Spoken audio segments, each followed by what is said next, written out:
Montana's Food Bank.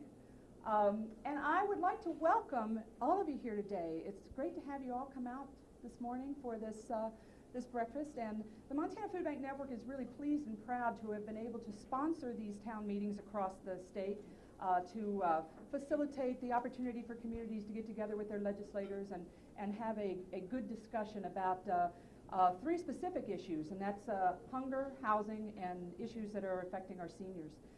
This morning, first off, I would like to ask you all to give really a hearty hand to Emily Johnson, who is our Director of Advocacy and Outreach. She has done a wonderful job of putting all of these together all over the state. Her energy and tenacity just, they overwhelm me. I can't believe that she really is still on her feet at this point, and she still has a long way to go to finish these. So I'd ask you to give her a round of applause. Thank you, Emily. This morning, I would just like to offer up two thoughts to you.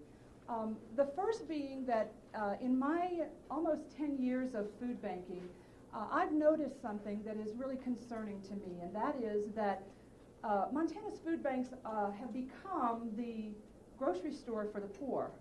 Our housing programs, our Section 8 and housing authorities have become the landlord for the poor. And our senior centers have become a place where a growing number of seniors get their only meal for the day.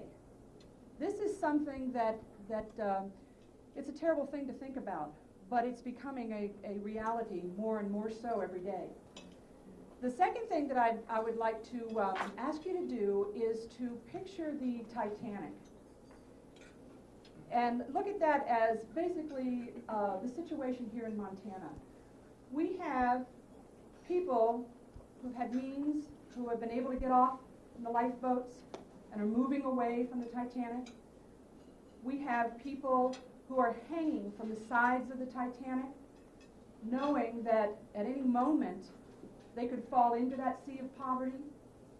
Then we have the people who are down in the holds, who are locked down in there, who are hopeless. They have no one that is there to help them out. They have no way of getting out. These are the people down there that I'd like you to think about today, because these people, we have an opportunity to help so that we don't repeat the situation of the Titanic.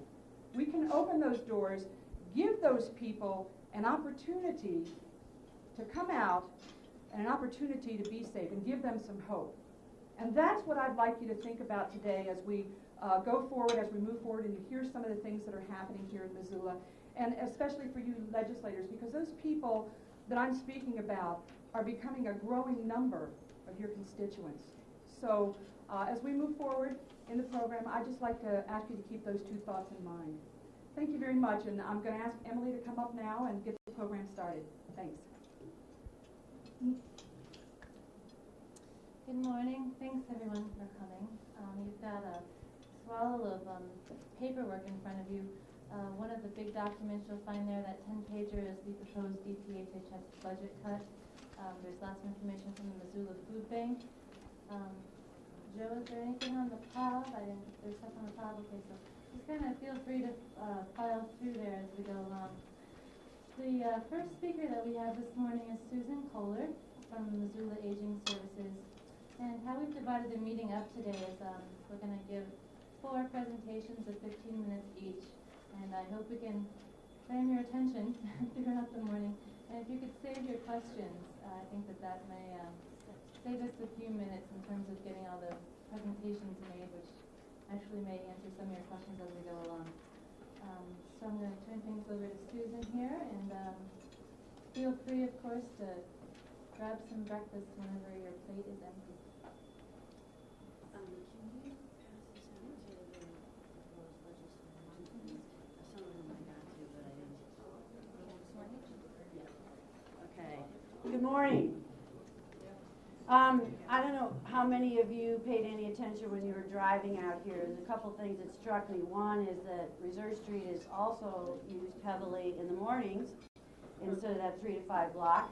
And the other one is the little reader board on one of the places on the way out here said it was 18 degrees this morning. And I thought I'd gone to sleep for a long time and woken up in the middle of the winter.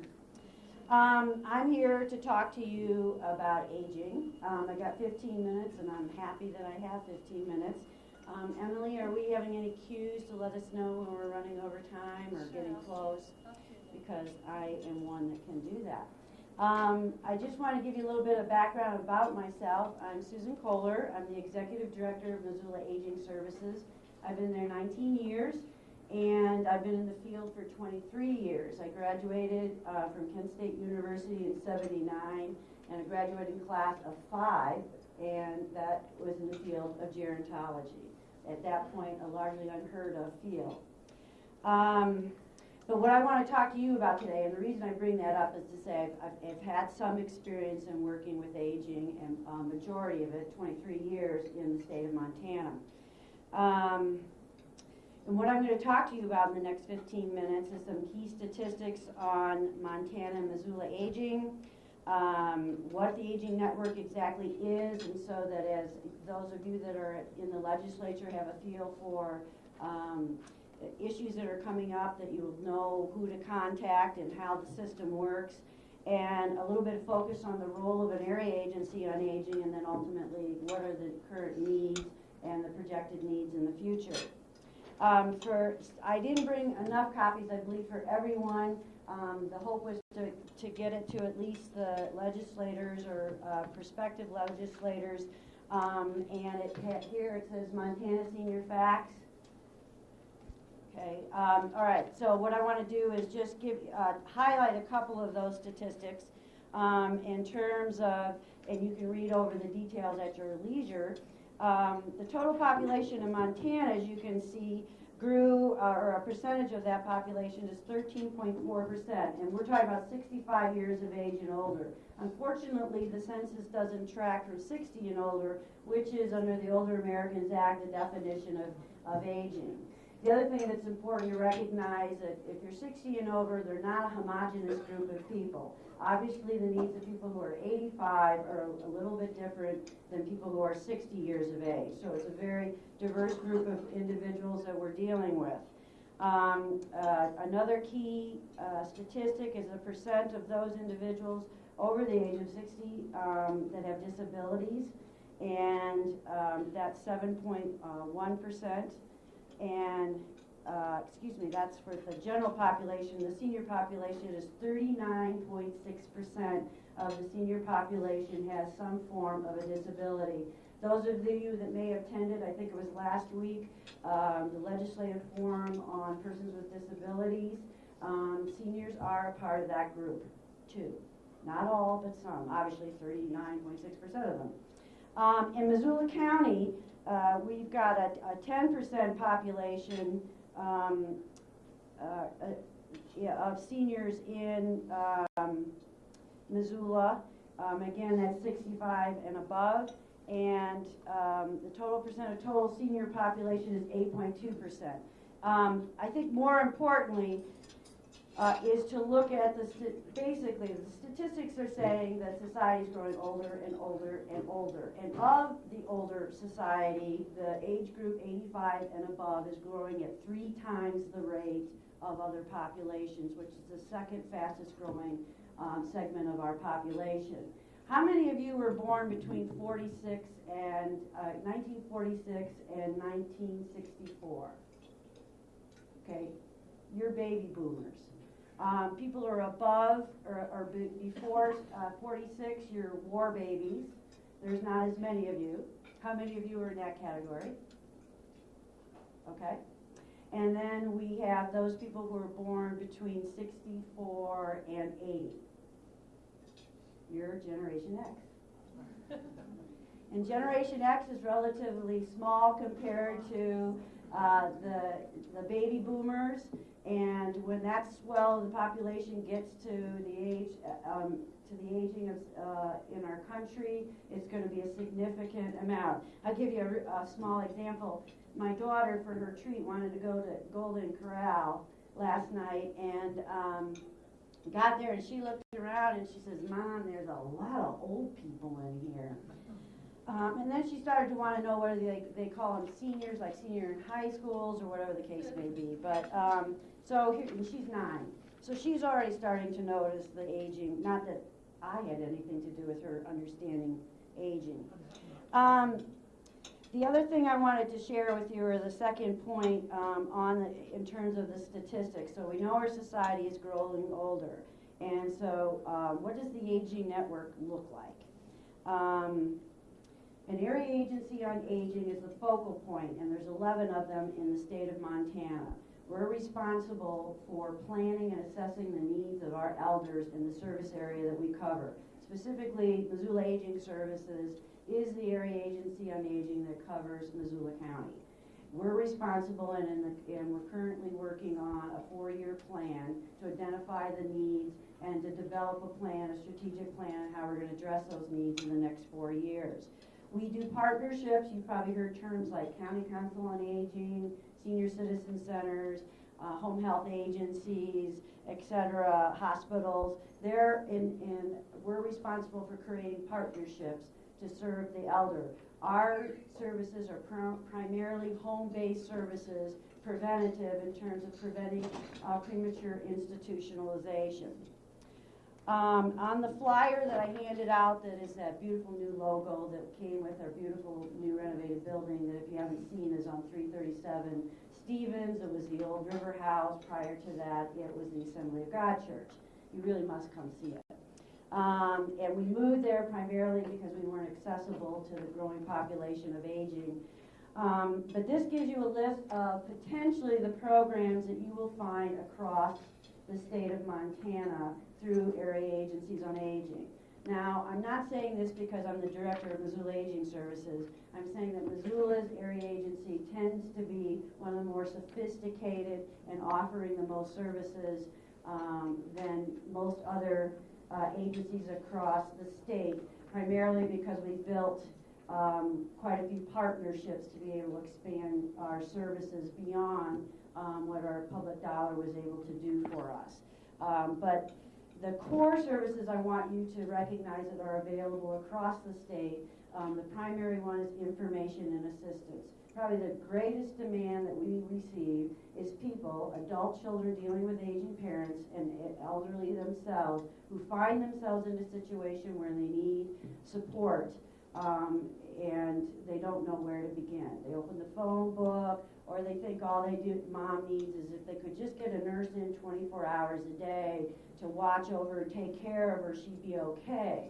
Well, the cost factor usually prohibits most people from doing that, and there's a lot of other services available, and we can help people understand what the real issues are, and then help them know what their options and choices are to match the informal, which is families and neighbors and church, and what they're able to do to support somebody in their own home, and then bringing in what is needed to fill in the gaps in a formal sort of way. So information and assistance, people want to know the difference between an assisted living and a nursing home. They want to know, what does Medicare pay for? For that matter, what's the difference between Medicare and Medicaid? They want to know what steps, what kind of services are available in the home. Can she get a bathing assistance? Who will pay for that, etc. And we have no financial interest in giving people education to make good consumer choices. So we can give them a listing of all the housing in Missoula County, and further than that, we can connect them to the same type of service. If your loved one lived in Texas or Rhode Island, we can give you exactly the number of a person who does the same thing that we do to give that individual who are dealing with distance caregiving the number that can tell you what services are available in another state. So that's a particularly, there's a strong area of emphasis for most of the aging programs, is being able to provide information and assistance. Unfortunately, it's a hard thing to sell. People don't get it until they need it. So funding for that becomes more of the challenge of figuring out how do we do that and support those key services. The other one is our nutrition program. As you know, the Meals on Wheels program and the Congregate or Senior Diner Club, as we call it here in Missoula. Home delivered meals are absolutely nutrition in the elderly. There's the statistics about seniors going into the hospital, and what a high percentage of those that enter into the hospital for some other kind of an illness turns out that they're malnutrition. It's not always that they don't have the money to pay for the food, they don't have the ability to access good nutritional food. And that's why the home delivered meals program, Meals on Wheels, becomes essential. 2 years ago, we had a jump of 20,000 meals in 1 year for our home delivered meal program here in Missoula alone. We serve roughly 500 different individuals a year, and we also open up the program now for people under age 60. They have to pay the full amount of it, but because we have a high level of individuals in this community that have some form of disability that prevents them from being able to prepare a nutritional meal. And we do it all by volunteers in terms of delivery of those meals. So nutrition continues to be a growing demand, and how we pay for that. Seniors pay about 1/3 of the cost of the meals that they get, so it's not a total here, it's free. It's not based on economics, it's based on the person's inability to get out of their home and prepare and have a nutritional meal. Another area of concern, and this kind of will cross the boundaries that you'll hear about today, and I suspect that's why Emily and the Montana Food Bank Network wanted to invite aging, because we kind of go across all lines when we're talking about needs in the community. Housing is another critical area for our elders, and more specifically affordable housing. Although I don't believe that we're at the point that we can clearly define in what areas and what types there is, but as you look at that 85 plus population, which I want to add another quick statistic, the Missoula Consolidated Plan estimates that there'll be 3,000 older women, 85 and above, living alone by the year 2010 in Missoula proper, in the city limits of Missoula. And so when you look at that, you can start to recognize that with a population of 39% having some form of disability, there's going to be some need for services. And housing, probably our observation at this point is assisted living, affordable assisted living, which there really isn't any mechanism to pay for that at this point. It's pretty much private pay, with the exception of the Medicaid waiver program, which will allow some slots, as they're called, which I guess are people, but to access assisted living facilities. And assisted living is a step before nursing home, but people can live relatively independent. So as the population age, affordable assisted living is definitely an issue. One that crosses all boundaries, again, is transportation. We're talking about a group of individuals, many of you can attest to, besides high school kids, we recognize that some elders we'd like to see get off the road. But given the option of not having any form of transportation to get to basics like grocery stores and medical appointments, people hang on to their car. And so transportation continues to be a growing demand. We're fortunate to have some public transportation here in Missoula. In the rural parts of the state, there is no transportation, not even Greyhound bus or whatever going through their community, so it makes it very difficult and very isolating. Another interesting fact is in the healthcare community, places like Montana, Missoula is considered rural, and all the communities outside of it are considered frontier. And so we kind of have different definitions in our state than when some people say rural. We've got frontier. Because of our population, the formula that comes through the federal government on the Older Americans Act, we're one of those minimum level funded states because we don't have a population to support. However, to support a larger amount of dollars. However, the concern is that we don't have even a basic infrastructure to sustain what we already have. We're one of the states that state funding is the least amount given to aging programs than most other states. And we have the greatest challenges when we're talking about distance in providing services and helping people age in place. I'll give you a very simple example. It costs roughly $3,500 to provide a meal for a person to stay in their home. It provides daily contact to see how that person is. It provides a nutritional meal for them to maintain their nutrition. and that costs $3,500 a year, and that tends to be what a lot of people end up having to go into other housing units for, like an assisted living, is because a person is unable to first manage their household and second to prepare their own meal or have transportation. You look at assisted living and nursing homes and you're looking at $3,500 minimally a month. So it just makes good common sense that we want to support home-based programming for our elders, not just on an economic basis, but on a basis of where all of us would wish to be when we're growing older. And the fact that you're standing means that, wrap it up.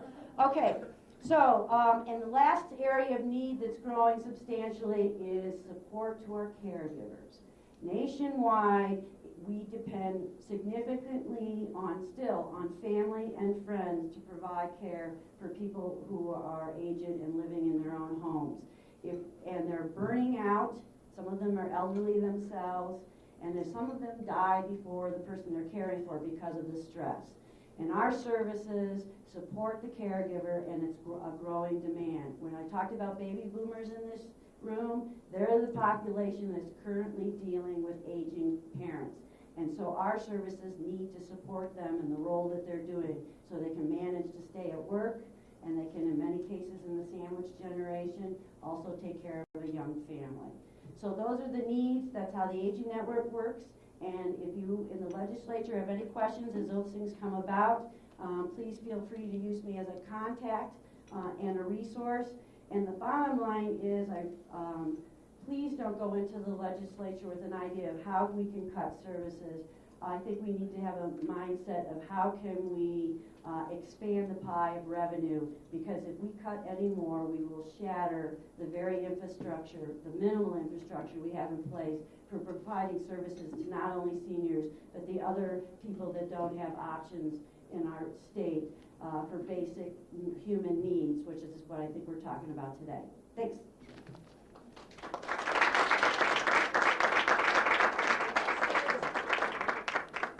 Thank you very much, Susan. I hate to cut that one short. Next we've got Rob Wales. Oh, actually, David Heller is going to speak first from the Missoula Food Bank.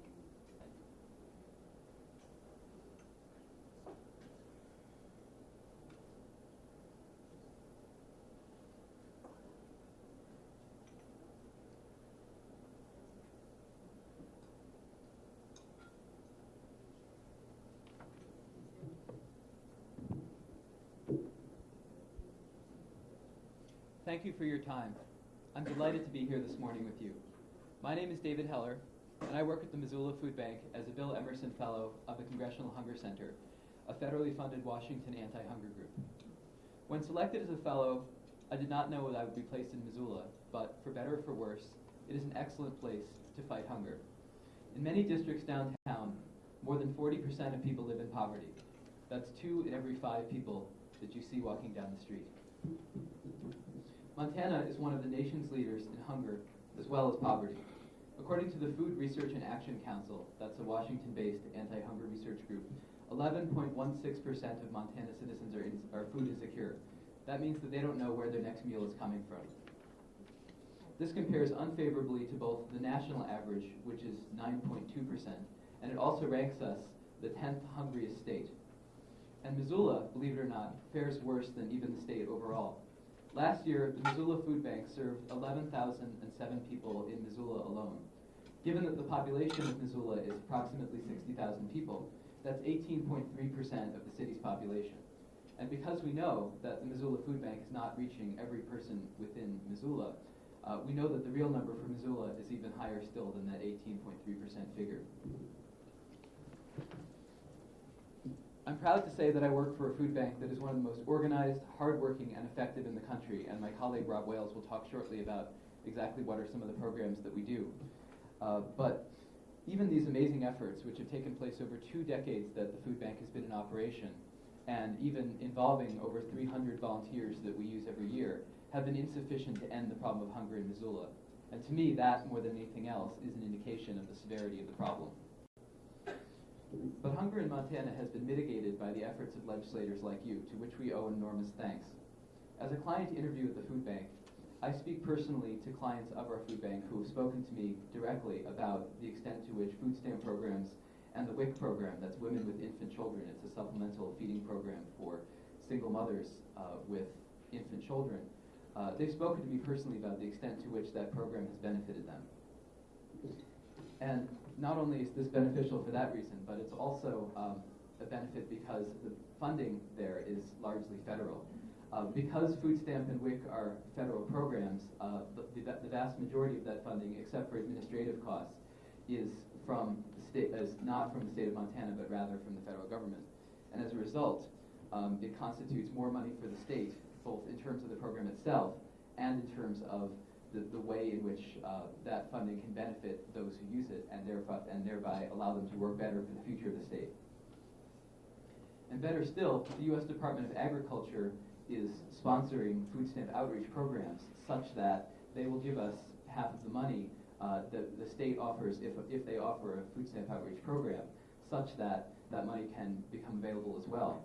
So essentially what that means is that the USDA is allowing a subsidy for a program that will enable us to boost food stamp enrollment anyway, which in turn leads to more money for the state of Montana from the federal government in that way, and in turn further allows that the work that these people do and the ability for them to find jobs will also benefit the economy.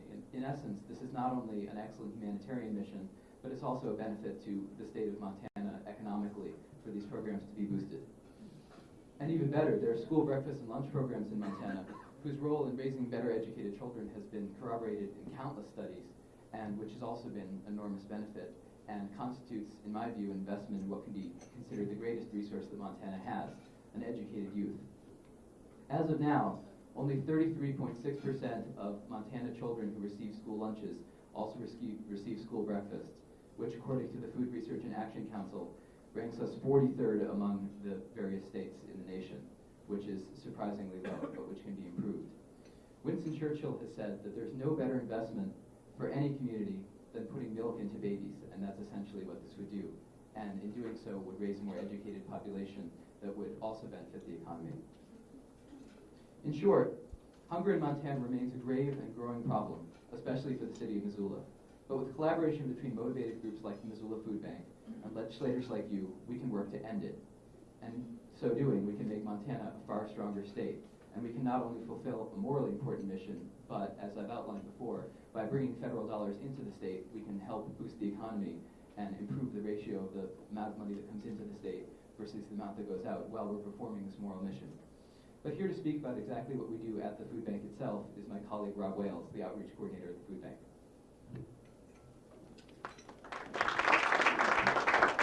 Thank you.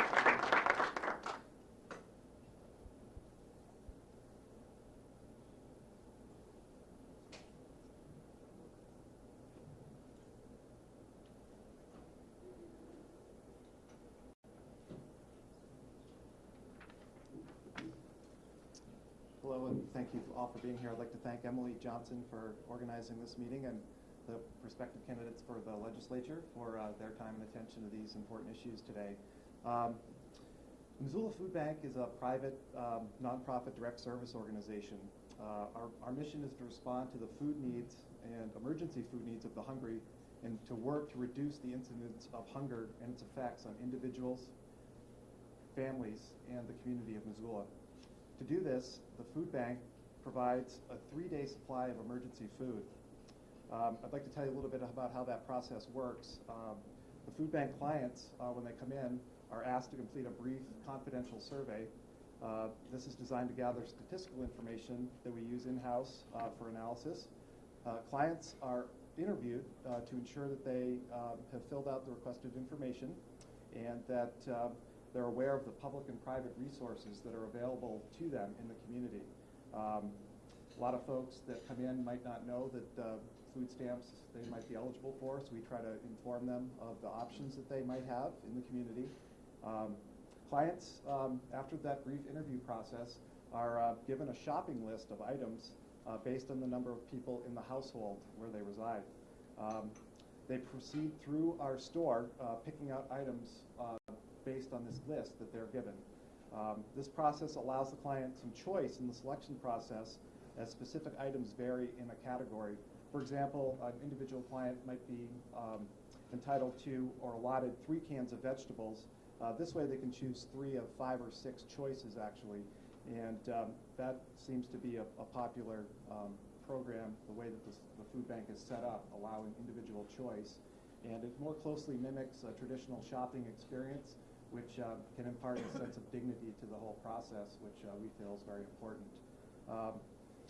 Donors to the food bank include local grocery stores, bakeries, and concerned and motivated individuals who are concerned about the hunger problem as it exists in Missoula. The food bank also purchases food with money donated by individuals and private and corporate foundations. After the client has made their way through our store, volunteer boxers assist in helping clients package and box their food up, checking to make sure that the food selected matches the allotted amounts and that nothing has been missed, so that they get their full complement of food that they're allotted. Last year, the food bank served 30,763 people. As David alluded to, 11,000 of those were unduplicated. So the average use is about 3 times per year.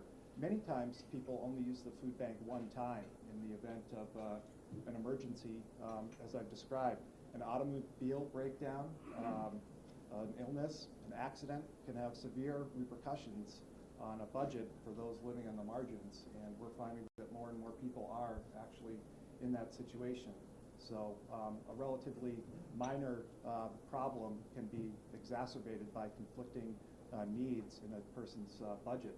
So those are some tough choices. Choices between paying for utilities and heat, paying for housing, as we've discussed, paying for medical care and medicine versus paying for food. They're very tough choices, to be sure, and it's unfortunate. Beyond serving individual clients, the food bank makes a special effort to reach 2 particularly vulnerable segments of our society, the young and the elderly. 47% of those served by the food bank are children under the age of 18 years old, and they are truly the innocent victims of hunger. They don't have a choice in the matter. In August of last year, the food bank opened the first Kids Cafe program in the state, and this is a program that provides lunches to children who may be at risk of hunger and malnutrition during the summer and school breaks when they're unable to access the school lunch programs that are such a vital part of helping to fight hunger. The food bank also makes an effort to serve the elderly members of our community who would otherwise not be able to access the food bank due to transportation issues, as Susan mentioned. It's a cooperative program with the Montana Department of Public Health and Human Services called ROOTS, or Recognizing Other Opportunities to Serve. In this program, once a month, food commodities such as peanut butter, cheese, canned fruits and vegetables, juice, cereal, and dried milk are sorted, packaged into individual bags and boxes, and delivered by volunteers to homebound low-income seniors. Currently, this program serves over 300 households each month, and it's an amazing process to be a part of on the 3rd Thursday of each month. I would invite you to come down to the food bank to see this. There's just an army of volunteers that help to package and organize this food, and there's 25 different routes that make up this 300 that we serve, all volunteer drivers. It's just an amazing thing to see from the beginning of the day to the end of the day.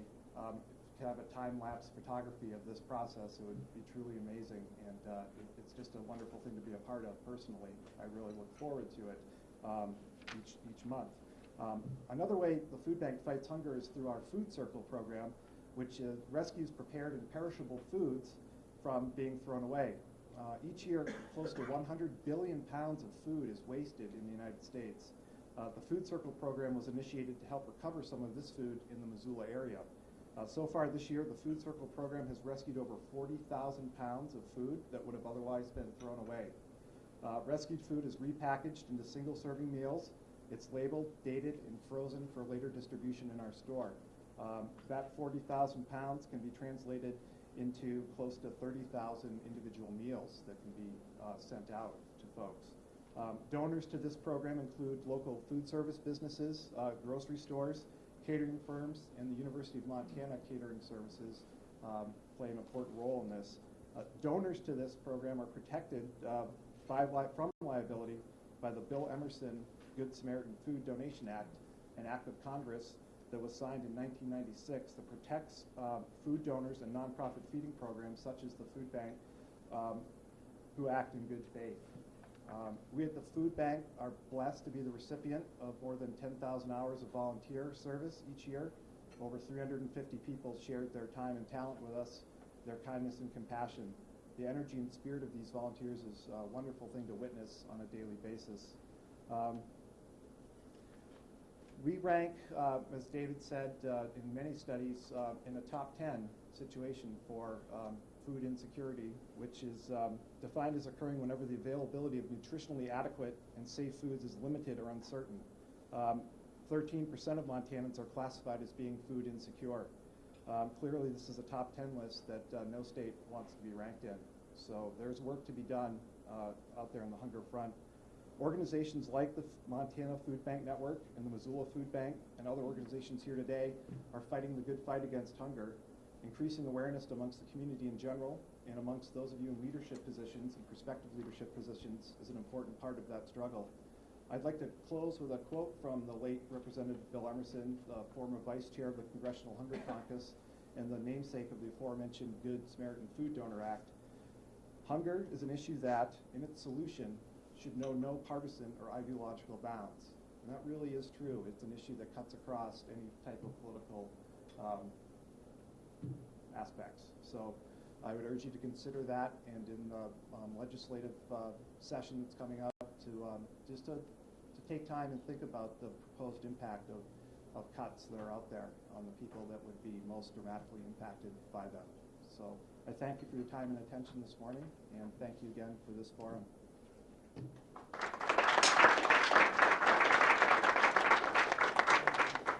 Wrapping up hunger and moving into housing is Joe Bischoff from the Poverello Center.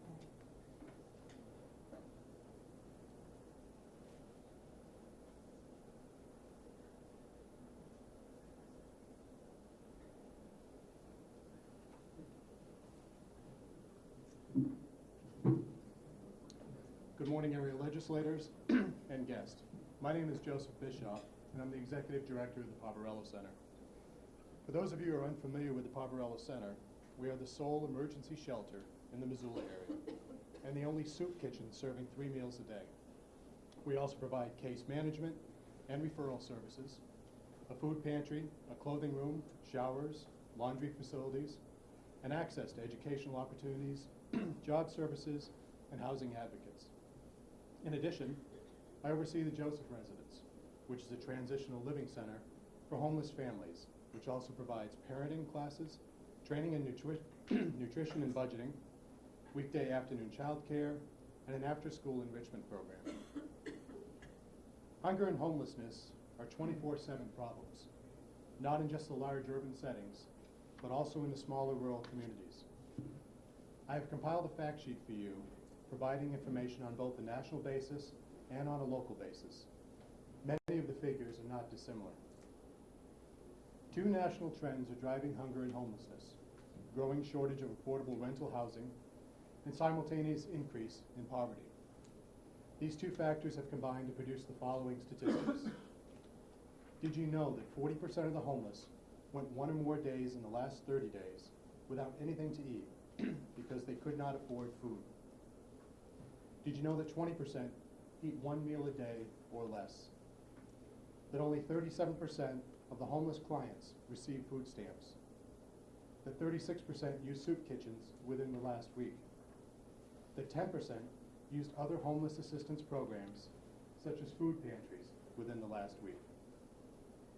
On average, 21% of the requests for emergency food assistance are estimated to have gone unmet during the last year. For families alone, 18% of the requests for assistance are estimated to have gone unmet. 61% of the people requesting emergency food assistance were members of families, children and their parents. 37% of the adults requesting food assistance were employed. Did you also know that children under the age of 18 make up 25% of the homeless? That families with children are the fastest growing segment of the homeless, and families with children make up 40% of the people who become homeless. That domestic violence is listed as the primary cause of homelessness in 46% of the cases. That declining wages have put housing out of the reach of many workers, in the median state, of which we certainly are not. A minimum wage worker, the real value of minimum wage since 1997, has dropped by 18%. Would need to work 87 hours each week to afford a 2-bedroom apartment at 30% of his or her income, which is the federal definition of affordable housing. Did you also know that 20% of the homeless are employed, but that 74% of the jobs pay below a livable wage? Between 1973 and 1993, 2.2 million low-rent units disappeared from the market. And that between 1991 and 1995, median rental cost rose by 21%, at the same time as the number of low-income renters increased. By 1995, the number of low-income renters outstripped the number of low-income units by 5.4 million rental units. In addition, between 1995 and 1997, rents increased faster than income by 20% for the American households with the lowest incomes. Adding to this was the fact that the number of units which rented for less than $300, adjusted for inflation, declined from 6.8 million in 1996 to 5.5 million in 1998, a 19% drop of 1.3 million units.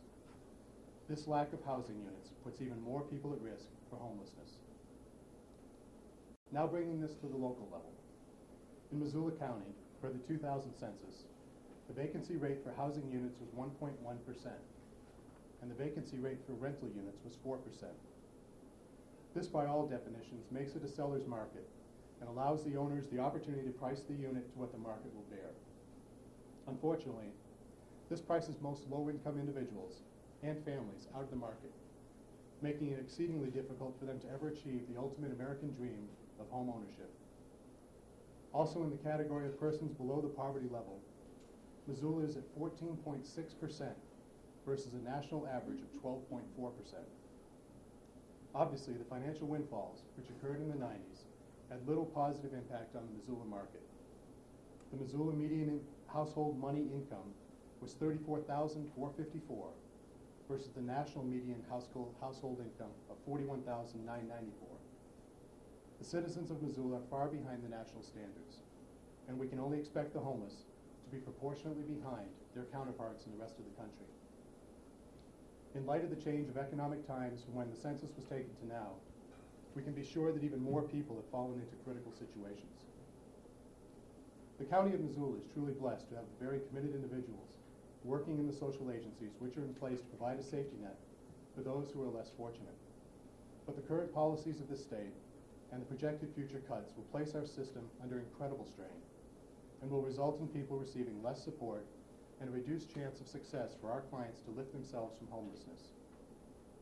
The Poverello Center itself provides on average 375 meals a day, 11,000 meals per month, much more than what many restaurants in town do. We house 100 people per night, provide clothing to 500 people per month, and provide food from our pantry to 250 people per month. The Salvation Army, with whom we closely work, distributed 2,252 food boxes to individuals and families during 2001. In addition, they provided emergency shelter to over 450 individuals and families and spent over $10,000 in lodging. At Thanksgiving, over 310 families received assistance, and at Christmas, 552 families were assisted with food and toys. It is time for our political leaders to step forward and fight the proposed cuts to the next budget. Many of the cuts will ensure that families and individuals will have the legs cut out for them and will make it impossible for them to progress. Are we willing to condemn our next generation of children to continued poverty and homelessness? As John F. Kennedy said, if a free society cannot help the many who are poor, it cannot save the few who are rich. Let us choose now to help the poor. In conclusion, a recent decision by the legislators and by the Department of Corrections has provided a system of early release for individuals from prison. While there are certainly a number of objections which can be raised to the process, those of us in the social services are exceptionally concerned as to the impact on these individuals when they find out how few opportunities exist for them in the community due to their status. Unfortunately, it appears that neither the legislators nor the prison system has taken into account the fact that many services available to many people are not accessible to these individuals due to their status.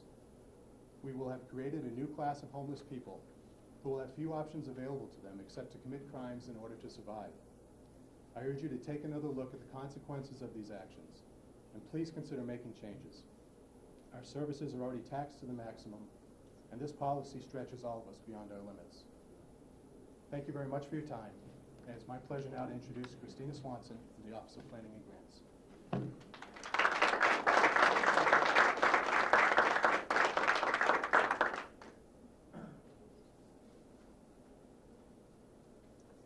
Thank you, Joe. I'm sharing my housing time with Jim Morton and Peter Hance. Jim Morton from Human Resource Council and Peter Hance from the Missoula Housing Authority. I'm going to talk a little more about homelessness more from an anecdotal point of view and tell you that the sky is falling. And Jim and Peter will tell you how we're going to pick it up and put it back up there. Thank you so much today for this time and coming today to listen to us talk to you and tell you these stories because they're very, very important. I'm here today to talk with you about homelessness.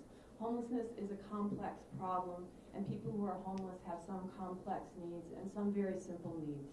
I'll give you some statistics from Missoula's annual homeless survey to illustrate the problem of homelessness, and I'll tell you about some of the resources in Missoula's continuum of care, a continuum designed to help move people from homelessness to housing.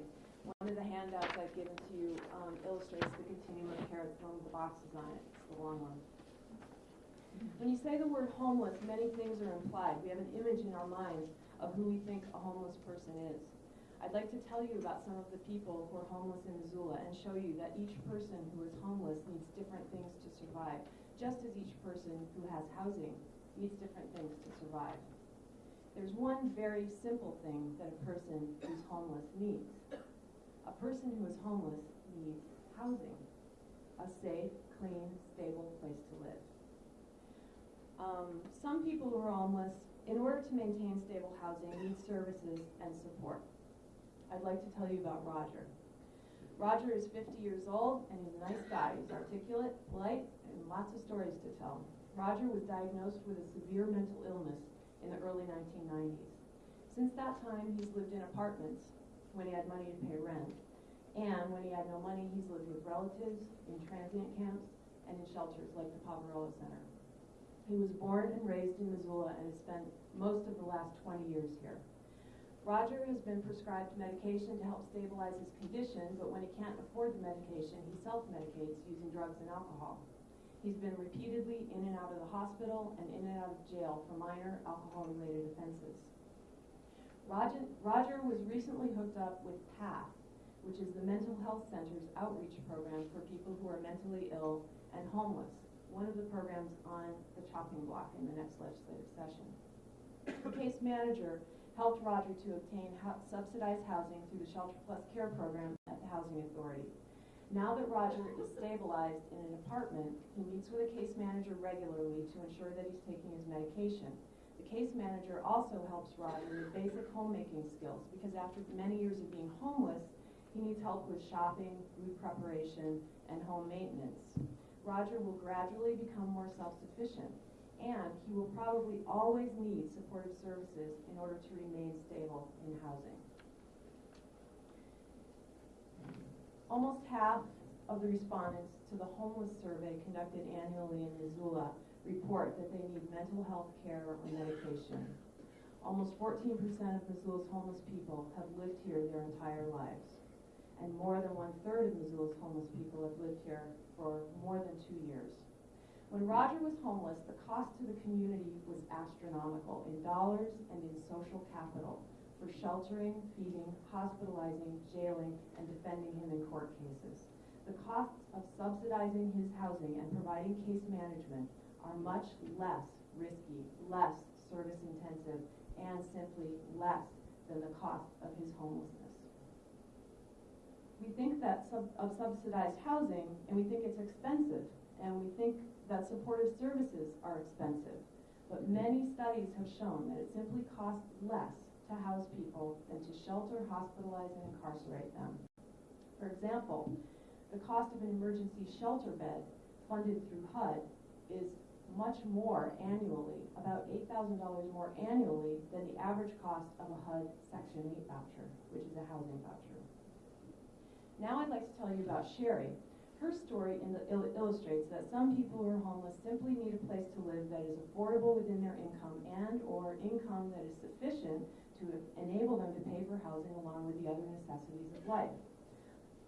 Sherry has 2 children, Justin, who is 8, and Jennifer, who's 3.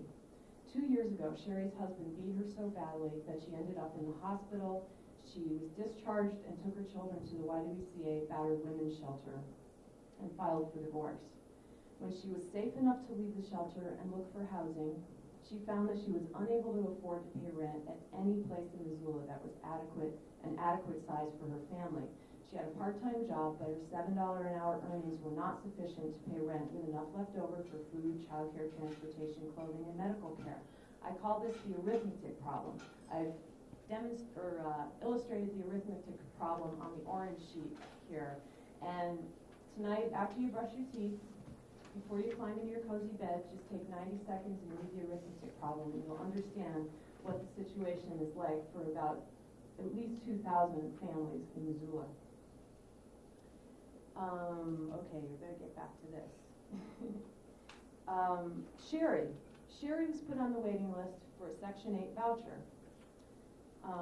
Today there are 774 people on that waiting list, and the wait is estimated to be 6 months to 2 years. Sherry was on the waiting list for transitional housing at the YWCA and Joseph residence, and waiting lists for each of Missoula's subsidized housing projects. To get on these waiting lists, she filled out more than 50 pages of forms. Sherry was fortunate to get an apartment through the YWCA's transitional housing program, where she can remain for 18 months. Sherry has a case manager to help her set and reach personal and professional goals that will enable her to have enough income to house and raise her children. But it's unlikely, with her limited work experience, that she'll be able to find a job with wages sufficient to meet the minimum cost of living, and she will need subsidies for child care and housing in order to raise her family without, once again, resorting to being homeless. 18% of Missoula's homeless have full or part-time jobs. 61% of the people who are homeless in Missoula are families with children. Missoula's children who are homeless attend 3 to 8 schools in a year and are likely to have skipped an entire year of school. Nationally, children who are homeless are more likely to have mental disorders, poor academic performance, and health problems than housed children. Let me tell you a little bit about how we gather the information about homelessness. Missoula's homeless survey is conducted once a year. It's a point-in-time survey, meaning that we gather information about people who are homeless on that particular day. The survey undercounts homelessness because this year we didn't count people who live outside and don't access services. Also, we know anecdotally that there are many people, including families, who are doubling up with friends and relatives. They're not technically homeless, but living in overcrowded and inadequate housing. On April 24th, 2002, we counted 562 homeless people in Missoula, 138 of whom were children under the age of 18. Another population recently identified and probably undercounted is underage youth living independently. In Missoula, we counted 34 youth under the age of 18 who are on their own without a place to live. Some of those are pregnant and parenting teenagers. We have great services in Missoula's continuum of care to help people move from homelessness to stable housing, and they're all operating at or beyond capacity. They are all facing funding shortages. They're all trying to figure out how to meet the needs of more and more people each week without cutting services. We see no foreseeable improvements in economic opportunities and increased wages for low-income people, and we see that the problems of homelessness will increase. We're disheartened to think of the exponential long-term consequences of having yet more people without housing, health care, and services. Dire consequences like more crime, more child abuse and family violence, more children dropping out of school, more unemployment. I have a very long list. I would like to ask you as legislators, as you face the agonizing decisions you will be making in the coming months, to remember Roger and Sherry and Justin and Jennifer. I ask you to consider the long-term consequences of your decisions. When you're assessing the costs of services, think about the costs of not providing services. You remember Roger. It costs less to provide case management and medication to him in housing than it does to leave him homeless. You remember Sherry and her children. It costs less to provide Sherry with job training, childcare, and housing subsidies than it does to leave her and her children in shelter. It costs less to house Sherry's children than it does to deal with the problems they'll face in the future if they remain homeless. And there's just one more thing I'd like to say before I turn it over. I received a call last night at the very end of the workday from a local caseworker in town who had just received a call from one of the inmates who was within the last 36 hours been released from Montana State Prison, and illustrates the kinds of issues we're going to be facing with that population. This was a guy who was in prison because he assaulted a police officer. It was a violent crime. He, for 14 years prior to being incarcerated, he was on SSI for a mental disability and has no recent employment experience. He was released from prison with no place to go, no medications for his mental disability, and he's now going to try to get on SSI, which is a process that could take up to 2 years, and has been told by his probation officer that he has to get a job. He's pretty unemployable. He's not eligible to get into, to have food stamps because of his felony conviction. He's not eligible for a variety of other public services because of his felony conviction. So that's just going to exacerbate the problem. So, but now Jim Morton from the Human Resource Council is going to tell us how we make it better. Thank you for your time.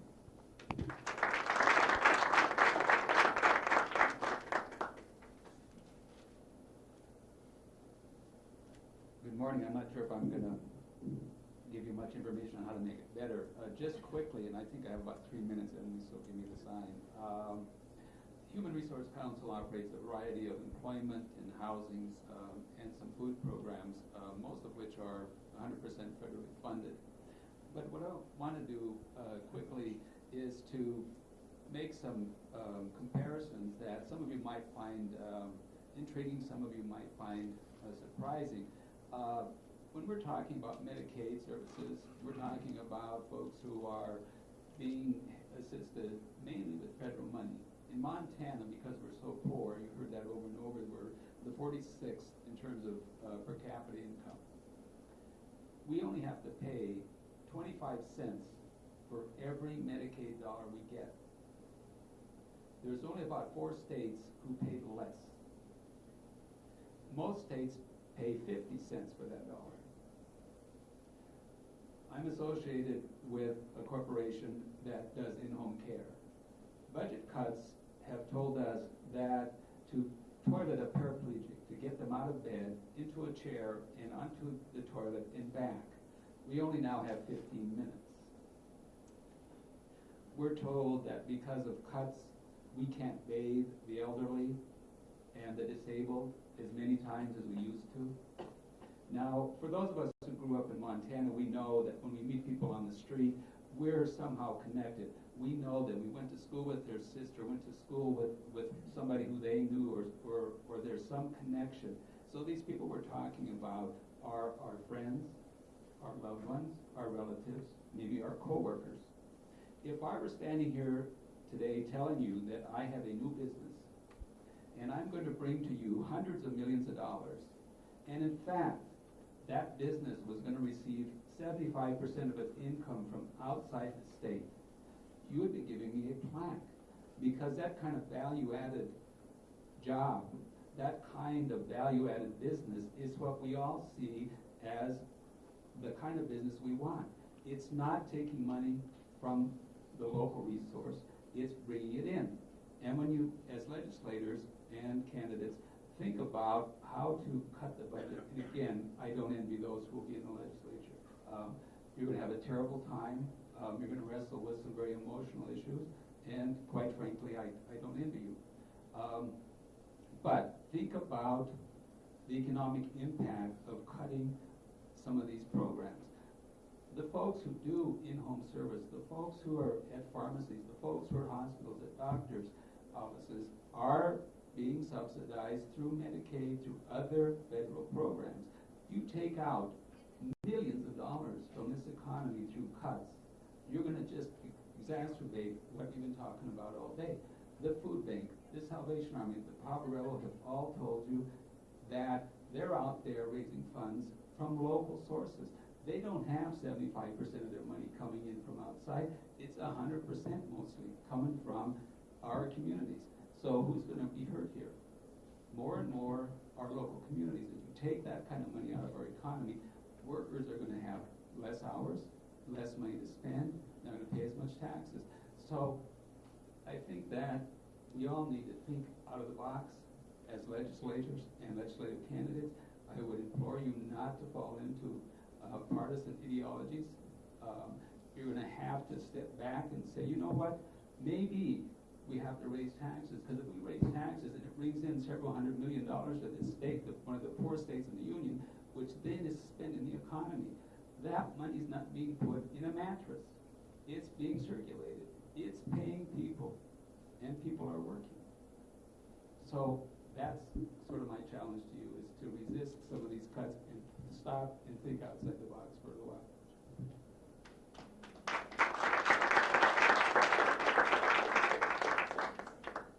Good morning. I guess I'm wrap-up. I think I'm the last one to speak, and I'm going to try to do it very quickly since we're already over the time. My name's Peter Hansen from the Missoula Housing Authority. Just 2 or 3 things quickly. One, I'd like to go over why, if we have this housing crisis, why don't we just build more housing? You drive around Missoula, there's lots of housing being built. Let's talk about the bricks and sticks. To build a house, right now, 2/3 of all housing costs comes from the bricks and sticks. The bricks and mortar, if you will. It's about $65 to $75 a square foot to build a housing unit. In that range, you can cut it down a bit, you can add frills to it, but figure about $65 to $75. So that's the hard cost. Soft costs, engineers, architects, lawyers, bankers, bankers, are about $35 to $45 a square foot. Rule of thumb, it's about $105 a square foot, about total cost to build a housing unit. How big a housing unit? Right now, the standard 1-bedroom housing unit for HUD is 550 square feet, give or take.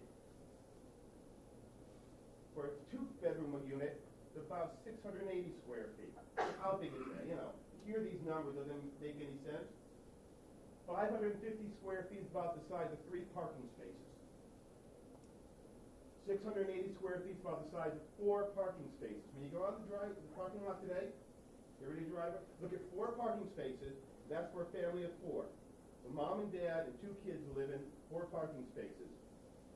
Do the math. $680 square feet, $105 a square foot, $73,000 just to build that housing unit. But we haven't included something in there. Land. Good old land costs, especially in Missoula. We're lucky. We are so lucky to get land costs at $4 a square foot. We bought behind Hellgate Meadows, behind Bob Rue's new development, behind Home Depot off of North Reserve. He sells us land at $4 a square foot. The neighboring property is being sold for $650 a square foot. That's close to $300,000. $300,000 an acre for raw land. How many units can you get on that piece of property? Zoning may allow us 6 units. If so, that's $50,000 a unit for that 1 unit. Add that to the cost unit, you're now to $113,000 to build 1 unit of housing.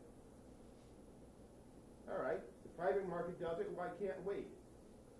Private market will charge, look at what the university is doing, it's a Dornblaser site.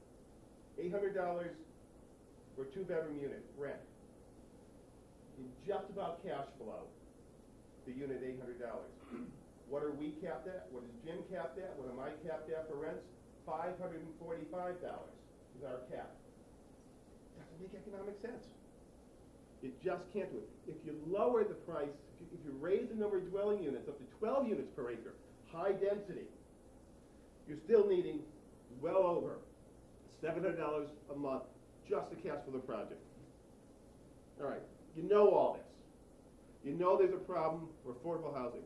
I want to offer offer you 4 legislative initiatives that I think you can use to help reduce the cost and make affordable housing realistic. The first, you guys are going to be facing a real tough time with the budget. If there's any extra money left in the budget, give it to the homeless shelters. Give it to medical promotion. This is my second speech this morning, sorry. I had to give the Kiwanis before this. Give it so people coming out of prison get the medication they need. How do you make affordable housing work in Montana? Use someone else's money. Whose? The federal government. Every year, HUD provides this state with millions of dollars of housing subsidy in Section 8s. Most of you know what Section 8 vouchers are. If you don't, I'll be very happy to talk to you afterwards about it. This state uses just over 80% of its Section 8 vouchers. Not Jim. Jim uses 100%. Jim Warren could use Section 8 vouchers till the cows come home. One of the best HRCs in the state. I would say the best, but I don't want to give him a big hat. I have to negotiate with him later. Of those vouchers that come in, a little over 80% are used. You know what happens to the other about 20% of the money? It goes back to Washington. It is swept. It is sent back and redistributed to New York, California, Connecticut, where I came from. The states that say, yeah, we'll use it. We lose millions of dollars of money each.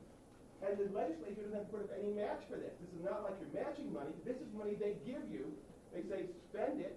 At the end of the year, if it's not spent, they say, okay, we'll take it back. We can use up to 20% of all Section 8 vouchers to build housing.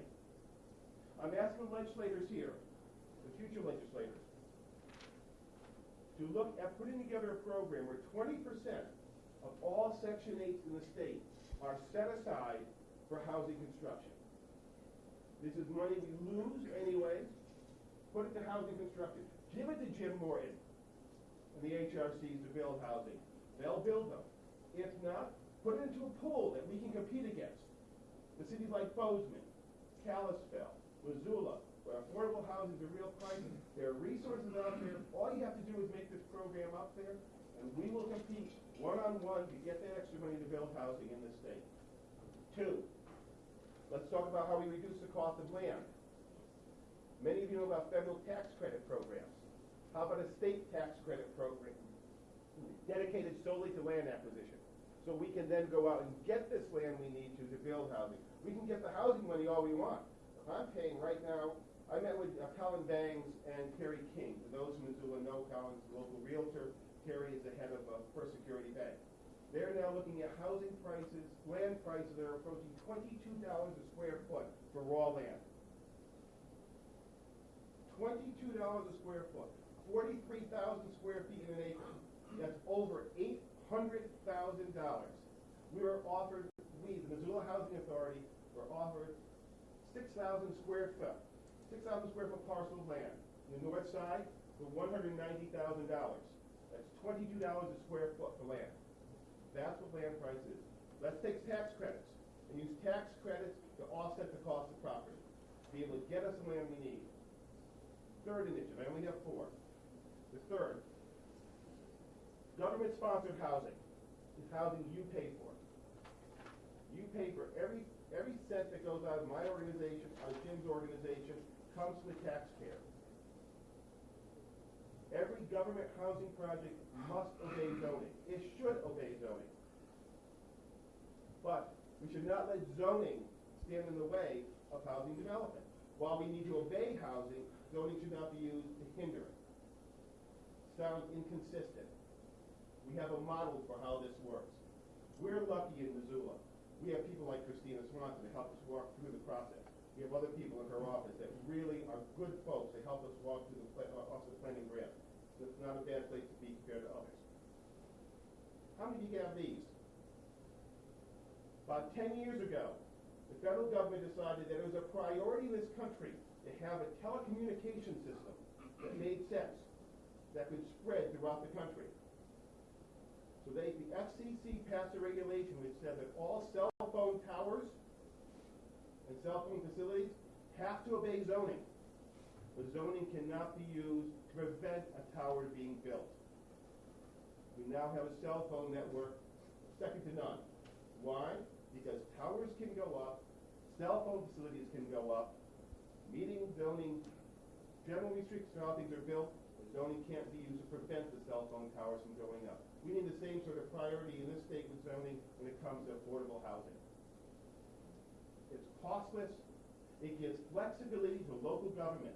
Give flexibility to the Office of Planning and Grants, who help work with us on how to craft a good development in this community. And we can do it together. Last initiative. I think it's about time that we have the legislature convene an affordable housing task force to look at the situation over the next 2 years. I'd ask the legislatures to look at only 3 issues in this task force. One, what are the unnecessary, and I stress the word unnecessary government costs due to process and regulation when it comes to government-sponsored affordable housing. Second, what are the market impediments in the private market when building affordable housing? Good Lord, I would love it if I was competing with 4 or 5 builders in the private industry who want to build affordable housing. The more people who want to do it, the better off we would all be. What are the impediments that are preventing them from doing it? Lastly, we need to look at, quick notes. Yeah. Being a city planner before I became involved with the Housing Authority, I've run in lots of communities. And it's interesting, you see maps of the community. You get this great map of Missoula, this great map of Montana, and it looks like pre-Columbian art. You get to the edge of the map, and it's like you fall off into nothingness, like there's nothing that exists beyond the edge of the map. We need to investigate. We're not the only state that has this problem. There are lots of other jurisdictions that face this. There are lots of other jurisdictions that come up with solutions. But after this task force's charge would be 1, to identify unnecessary government regulations and costs through the process. 2, what are the impediments in the marketplace to prevent private developers from doing what we all need to do? And thirdly, what kind of programs exist elsewhere that we could replicate here that work? I asked for that task force to report back to the legislature in a year with a special session if there is one, to be able to get legislation ready for 2 years from now for the regular session. So, that's my spiel. Let's take the Section 8 money that's being sent back to Washington anyway, recapture it, 20% set aside of all Section 8 for building housing. Let me compete for it. I'll be happy to compete for it. 2, tax credits to make land affordable. 3, zoning which we have to obey but gives local boards some flexibility so we can work with them to craft developments that have good design, that have good standards that work. And thirdly, let's get that task force together to find out what we can do a year from now and 2 years from now. Thank you for your time.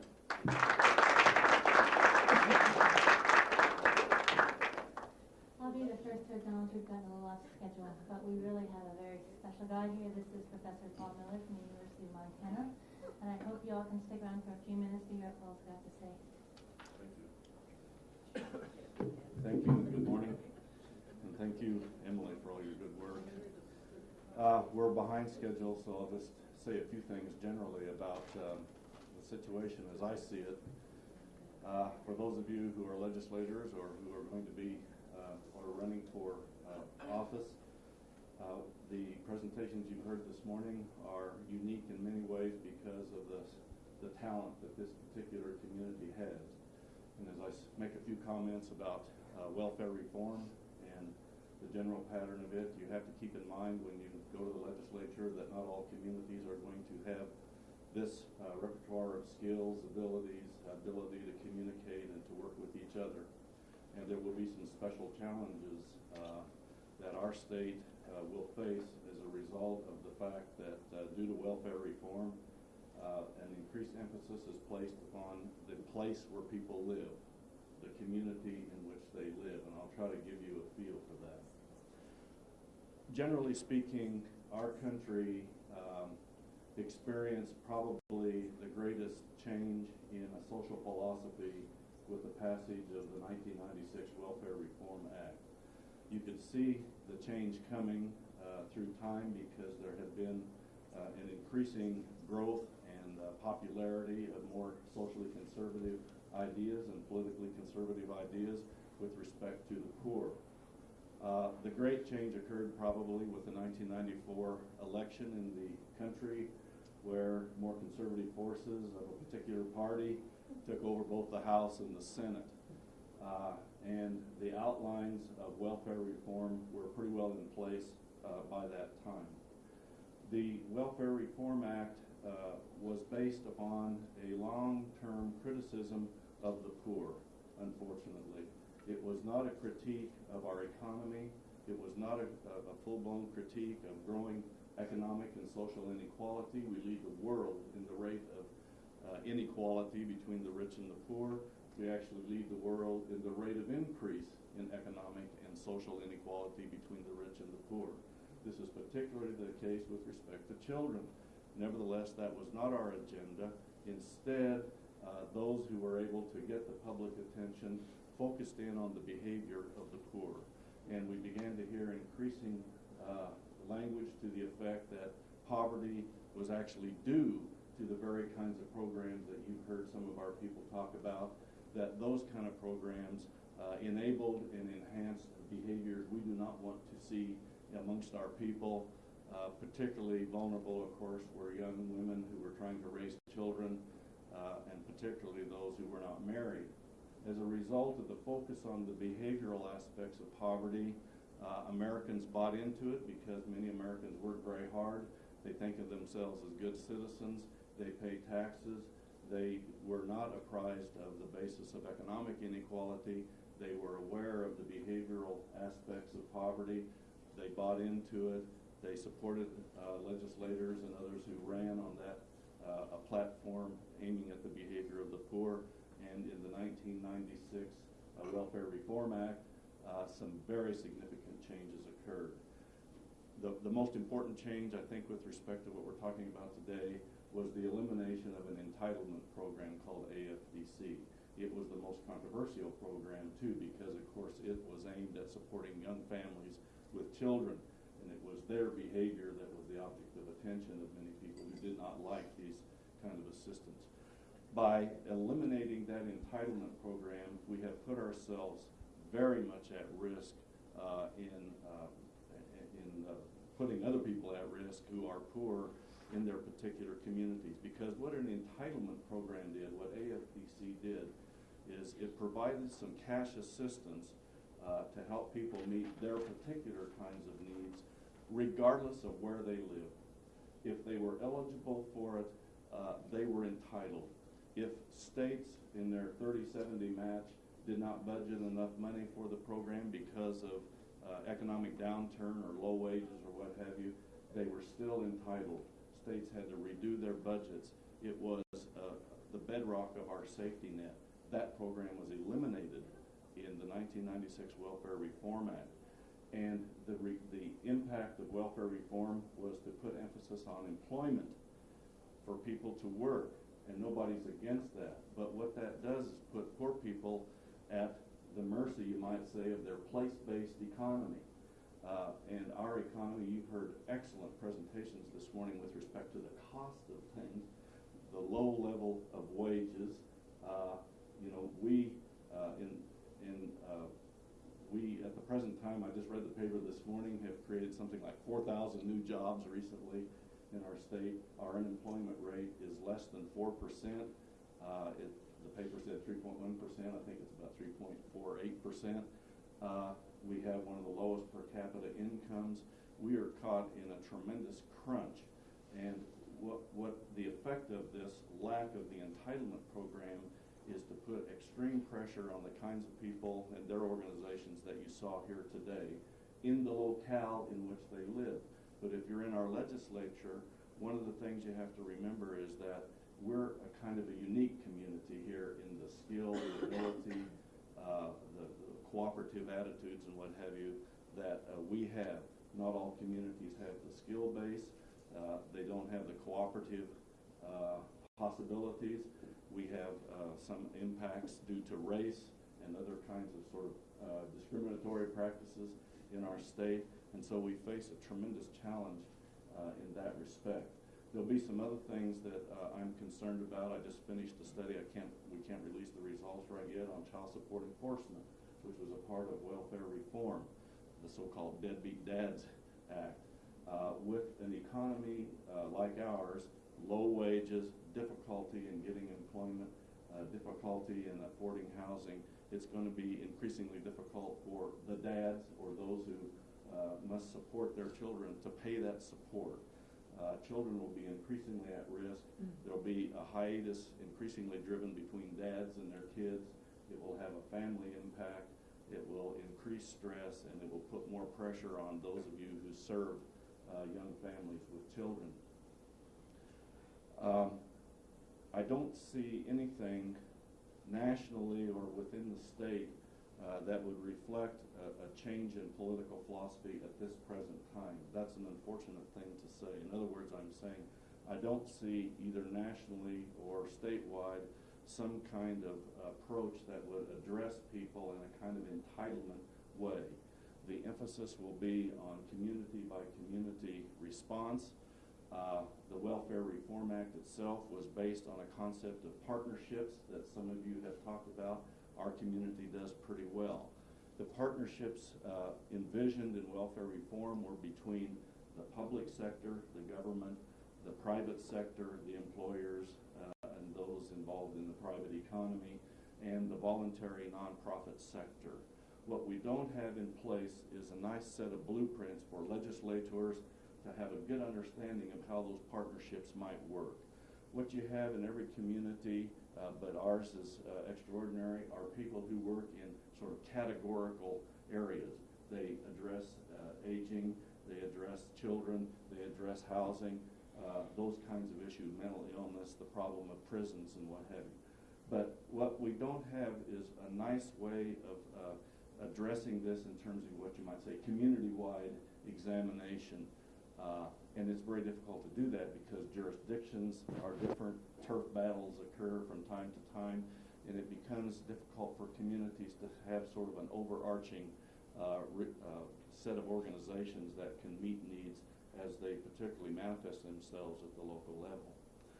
Adding to this is a confusion still that we don't understand too well. The Welfare Reform Act in 1996 had Section 104. It was called the Charitable Choice Clause. It will now be called the Faith-Based Initiative. For those of you who work in this area, you probably know that every government, federal government agency has an office, including the White House, for the Faith-Based Initiative. Those who passed the Welfare Reform Act were strong representatives of conservative Christians in America.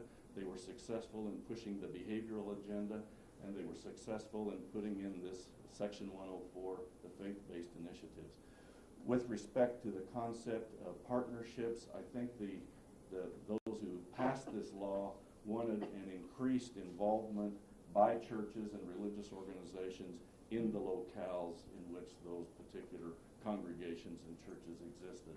This has raised all kinds of issues because the law says you cannot engage in what they originally called perverse sectarianism. Now the word is pervasive sectarianism, because in American religion we have the dominant mainline churches, but we also have Pentecostalists, fundamentalists, and all kinds of other religions, and it's going to be difficult for them to work together.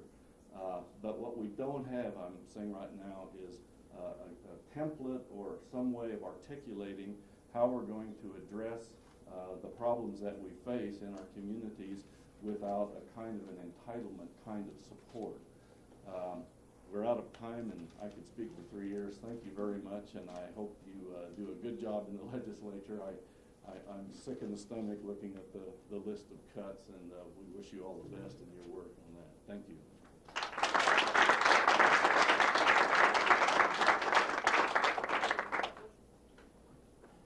I am terribly sorry that we have such limited time for questions. We have dumped a humongous amount of information on you this morning. If there is any burning question that anyone has for any of the speakers that have been here this morning, please voice that question now. Rosie? I guess I just wanted to make a point. I had talked to Christine about this continuum of services that is in place in Missoula and what kinds of impacts are going to happen to this continuum of services based on the already made cuts and the cuts that are being forecasted. And I think that would be very helpful for Missoula legislators to know as we go into the session, be able to identify what the impact is going to be on our community and how we might try to mitigate that. Okay. I'm sorry, go ahead. I'm who wants to run for House District 62. I'm not well known like Rosie. I'm a product of the programs that you speak here. My father in the 1960s received assistance and then worked his way out, became a successful businessman, and each one of his children are now successful in their lives and paid the taxes, so these are good programs.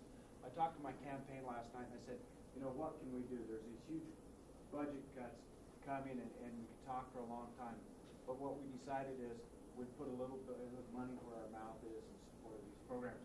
So I have a little bit of money. I'm not a rich campaign, but I have a little check for the Poverello Center and a little check for the food bank. Thank you.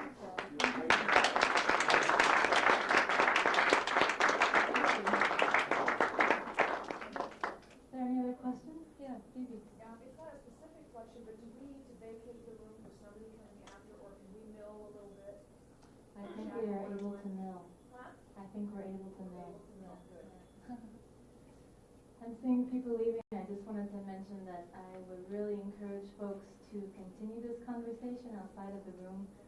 You've got a lot of your local service providers still here if you want to catch them, or there's literature on the table that has most of the contact information available. So as the session begins and these questions get tough, I would really hope that folks would access their service providers. Thank you everyone for coming this morning. I think this has been very successful and I hope everyone else feels the same. Thank you.